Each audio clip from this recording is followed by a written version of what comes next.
స్థానిక UB beer factory కార్మికులు ఏర్పాటు చేసిన ప్రపంచ కార్మిక దినోత్సవ వేడుకలకు వారి ఆహ్వానం మేరకు ముఖ్య అతిథిగా హాజరైన ఎమ్మెల్యే నడుకుదిటి ఈశ్వరరావు గారు ఈ సందర్భంగా ఏర్పాటు చేసిన సభలో ఆయన మాట్లాడారు. కార్మికుల పక్షాన పోరాడేందుకు వారి హక్కుల పరిరక్షణ కోసం ఒక నాయకుడిగా ఎప్పుడు సిద్ధంగానే ఉంటారని, మీకోసం మీ కుటుంబం కోసం పాటుపడాలని ఈ కార్యక్రమంలో ముప్పిడి సురేష్, డీజీఎం ఆనందరావు, పీసిని జగన్నాథం, పిన్నింటి బానుజీ నాయుడు, బాలి శ్రీనివాసరావు, ఆకుల రవికుమార్, పైడయ్య రెడ్డి, వెలిచెట్టి సురేష్, మజ్జి వెంకటరమణ, గొర్లె శ్రీహరి తదితరులు పాల్గొన్నారు.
వాళ్ళు ఏదో సాధిస్తే మనకు హక్కులు రావు. ఎక్కడ జెండాలు పట్టుకొని రోడ్డు మీద తిరిగి మనం ఏదో సాధిద్దాం అనుకుంటే అది ఒకటి రోజులు ఆ రోజులు పోయాయి.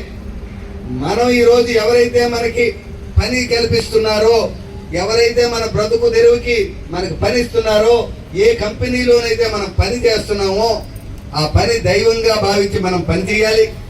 అలా పనిచేసిన రోజున మనకి ఆ యాజమాన్యం కూడా మనకు రావాల్సినటువంటి పూర్తి స్థాయి హక్కుల్ని, మనకు రావాల్సినటువంటి శ్రమకి తగ్గ వేతనాన్ని చెల్లిస్తాయని చెప్పి సందర్భంగా మీకు తెలియజేస్తున్నాను. మనం చూసే చాలా కంపెనీల్లో మనం గత 15-20 సంవత్సరాలు బట్టి ఇక్కడే మన బయట భీమవరంలోనే చూస్తున్నాం. కొంతమంది రాజకీయ పరంగా కొన్ని జెండాలు పట్టుకొని వచ్చి ఆ కంపెనీలు మూతేసేయడం కూడా చూసాం. అంతెందుకు 2019లో ప్రభుత్వం మారిన తర్వాత ఏమైంది? మనం యూబీ బీర్ ఫ్యాక్టరీ కూడా మూతేసే స్థితికి వచ్చిందా లేదా? 2018లో ఓసారి మీరు అడిగారు, పలుమార్లు అడిగారు నన్ను, మాకు సరైన వేతనం రావడం లేదు, చాలా రోజులైంది, వేతనం పంచలేదు, సరైన సౌకర్యాలు లేవు, మా కోసం మీరు అడగండి అంటే ఆ రోజు నాకు ఏ అధికారం లేకపోయినా మేనేజ్మెంట్ నేను 4-5 సార్లు అడిగాను. ఇవ్వకపోతే మీ అందరు సాక్షిగా ఇక్కడే 3 రోజుల పాటు మంచినీళ్ళు కూడా తాగకుండా నిరాహార దీక్ష చేసిన రోజులు గుర్తున్నాయి. ఆ రోజు ఎంతమంది నన్ను రిక్వెస్ట్ చేసిన. ఆఖరికి స్వయాన సీఎం గారు ఆ రోజు ఫోన్ చేపించినా కానీ నేను అక్కడి నుంచి లేగని పరిస్థితి. నేను రాజకీయం కోసం చేయలేదు అది, నా రాజకీయం కోసం నేను చేయలేదు అది. నేనేమి ఎర్ర జెండా పట్టుకోలేదు అక్కడ, నేను ఇంకో జెండా రంగు జెండా పట్టుకోలేదు అక్కడ. నేను కూర్చున్నది నా కార్మిక సోదరిమణులందరికీ కడుపునల్లో తిండి పెట్టాలని కూర్చున్నాను. మారుగానే ఏమైంది ఒక్కసారి గుర్తు తెచ్చుకోండి. 2019లో వచ్చిన ప్రభుత్వం ఏం చేసిందో మనకి ఒక్కసారి గుర్తు తెచ్చుకోండి. అప్పటి వరకు శుభ్రంగా 4 ఏళ్ళు లోపలికి వెళ్తున్నాయి. అందరం కష్టపడి పని చేసుకుంటున్నాం, ఓటీలు తెచ్చుకుంటున్నాం. సుమారు 20,000 రూపాయలు ప్రతి మనిషి కూడా కనీసం 20,000 రూపాయలు సంపాదిస్తున్న సమయంలో